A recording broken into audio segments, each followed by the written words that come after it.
ស្អុយស្បោងជើងស្អុយស្បែកជើងហើយមានបញ្ហាធុកក្លិនឃ្លៀកបងប្អូនអស់បារម្ភទៀតហើយជាមួយនឹងមួយសៅបំបត្តិក្លិនស្បែកជើងឯកទេសណាអូខេអញ្ចឹងសម្រាប់បងប្អូនដែលធ្វើការងារ office ពាក់ស្បែកជើងប៊ូស្បែកជើងប៉ាតាស្បែកជើងឃ្លុបអីក៏ដោយហើយអ្នកដែលលេងកីឡាហាត់ប្រាណពាក់ស្បែកជើងហាត់ធំក្លិនធំជូរធំផ្អួរហើយបែកញើសអញ្ចឹងបងប្អូនអស់បារម្ភទៀតហើយជាមួយនឹងមួយសៅបំបត្តិក្លិនរបស់ខ្ញុំអូខេតោះទៅមើលការប្រើប្រាស់របស់ខ្ញុំហើយខ្ញុំពាក់ជើងរាល់ថ្ងៃតែខ្ញុំមានអាកំបាំងអីសម្រាប់ប្រាប់អ្នកទាំងអស់គ្នាអូខេតោះអូនេះស្បែកជើងរបស់ខ្ញុំហើយខ្ញុំពាក់ធ្វើការអូខេអ្នកទាំងអស់គ្នា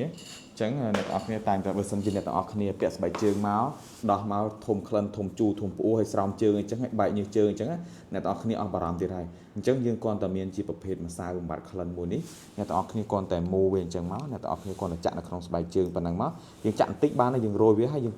គោះវាឲ្យសព្វមកណាអូខេហើយមួយទៀតបើសិនជាស្បែកជើងអ្នកទាំងអស់គ្នាស្រោមជើងសុំទោសស្រោមជើងអ្នកទាំងអស់គ្នាធំក្លិនហើយបែកញើសអ្នកទាំងអស់គ្នាគ្រាន់ចាក់លើស្រោមជើងប៉ុណ្ណឹងមកគឺអូខេអាចលាបចឹងមកក៏បានដែរអូខេអញ្ចឹងលែងមានហើយវានឹងបើសម្ងួតវានឹងកាត់វាលែងមាននេះហើយអញ្ចឹងសម្រាប់ការប្រើប្រាស់ខ្ញុំអ្នកទាំងអស់គ្នារួចហើយអ្នកទាំងអស់គ្នាគាត់ទៅពាក់ចឹងណា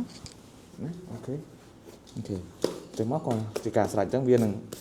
ងបឺតក្លិនវានឹងកាត់ក្លិនអញ្ចឹងសម្រាប់ម្សៅនេះគឺល្អសម្រាប់ក្នុងការប្រើប្រាស់អ្នកដែលមានបញ្ហាធំក្លិនជើងក្នុងស្រោមជើងអីធានាជូនអ្នកទាំងអស់គ្នាអូខេអញ្ចឹងអ្នកទាំងអស់គ្នាត្រូវការអាចទំនាក់ទំនងបានតាមឆាតតាម Telegram អូខេអរគុណច្រើន